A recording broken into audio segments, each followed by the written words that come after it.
Hey, do you ever stop and ask yourself, how did I get here? I think there's a Talking Heads song with that line in there somewhere. This is not my beautiful house. This is not my beautiful wife. Anyways, I'm up here at the Cliffside Cabin today, and I found myself asking that question. I'm up here today because I'm installing this really cool fuel line that goes right from the jerry can into the diesel heater, so people don't always have to be filling the heater. Anyways, I was up here doing that, and I was like, what am I doing? Like, how did I get here? Why am I doing this? And it's a funny story, but that question, how did I get here, always should lead to a second question. Am I happy that this is where I'm at? Okay. So let me just give you a little bit of backstory to let you understand why I'm questioning how did I get here. Okay.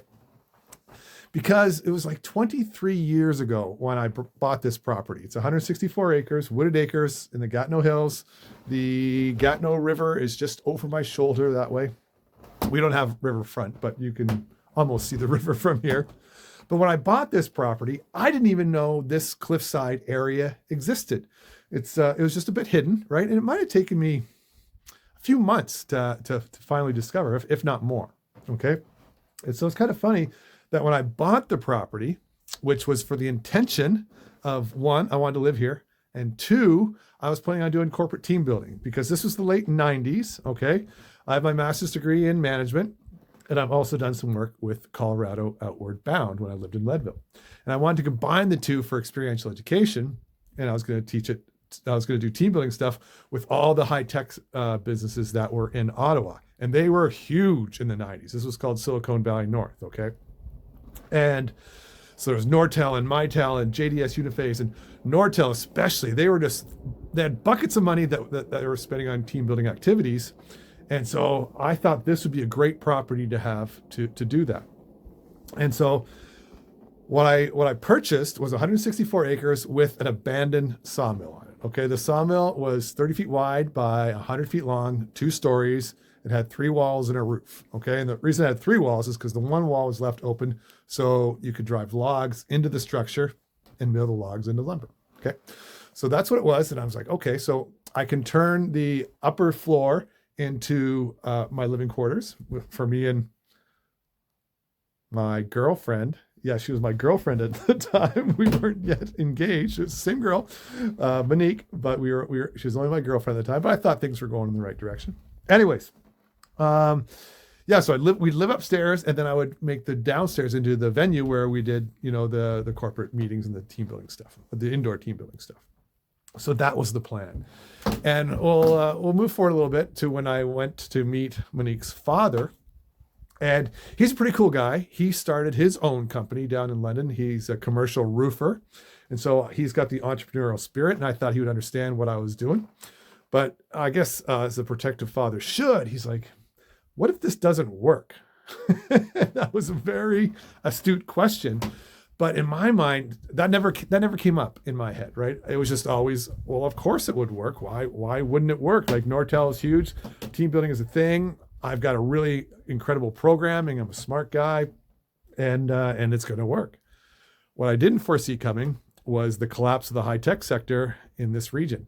Within like 2 years, Nortel, the biggest employer, second biggest to the federal government, the largest private employer in Ottawa, was gone. It disappeared off the map. And so with it, all my potential business. So from there were struggles. Okay, because how was I going to pay for this? A few of the mistakes I made along the way, a few of the hugest, biggest, most enormous mistakes were funding.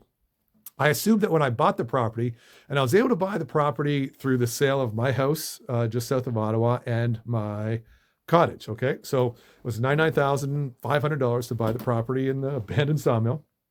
So I basically paid cash for that. So that worked out okay. But all I had was a shell to live in, and 6,000 square feet takes a lot of money to finish off, right? But I was like, that's no problem. I'll just get a construction loan and we'll be good to go. Because at the time, things have changed. At the time, I had good credit. And so that was the plan. But when I went to the bank, They laughed. Oh, how they laughed. Apparently, a construction loan doesn't start with an abandoned sawmill with three walls and a roof. It starts with an architect and a blueprint and phases of the building. Foundation, walls, roof, electrical, insulation, plumbing. It goes in order, and they release money as the project develops. Well, I didn't have any of that. And they're like, no, there's no way in heck we're ever going to lend you money for this. So I did it on credit cards because like I say, I had good credit. And I just probably in hindsight wasn't really thinking it through, but I was, putting more money in it. It's funny because they said I could get a mortgage on the house to pay off the credit cards once the property was 70% completed. I was like, okay, cool. I don't know what 70% means. Is that 70% of the rooms? 70% of each room? They were kind of vague, but it didn't really matter anyway, because as I thought I got to the 70% and I went back to the bank and said, hey, I'm at 70%. Like, no, we kind of meant more like 80%. And it turned out the house had to be finished. And it's funny because might be a story for another time, but when I finally was going for the mortgage, I was screwed. Right. I had 6 credit cards. Each credit card I had been using to pay off the other credit card, but they were all in overdraft. There was no more credit left on any of the lines. And I was done. Like the money pipe had dried up. There was no more money.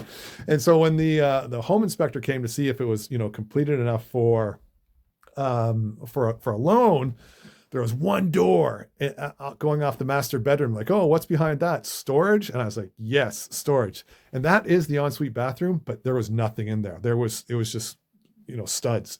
Nothing was completed. And I had actually even considered drywalling that door shut, so it didn't even look like a room, just like a hidden space. But I was like, no, they won't be that, finicky. And I just got lucky because he's like, oh, what's back there? Storage. I was like, storage. And maybe he was just on my side and he gave me a break. And so anyways, we ended up getting the mortgage, paid off all my credit cards, which is great. But now I had a mortgage to pay and I still didn't have any income. So, and Nortel was gone. So what was I going to do?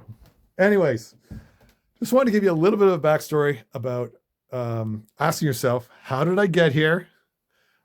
We didn't even come close to getting to an answer in this little video, but I thought I would give you the earliest backstory version of the origin story. Okay. And if you follow this channel, I'll be sure to share more. I'll probably be sharing more failures than I do successes, because some days that just feels how it goes. But anyways, that's where we are today. And it's just something to think about. But as I stand here and I ask, how did I get here? In some ways, it doesn't matter because I'm exactly where I want to be. All right, guys, we'll see you in the next video.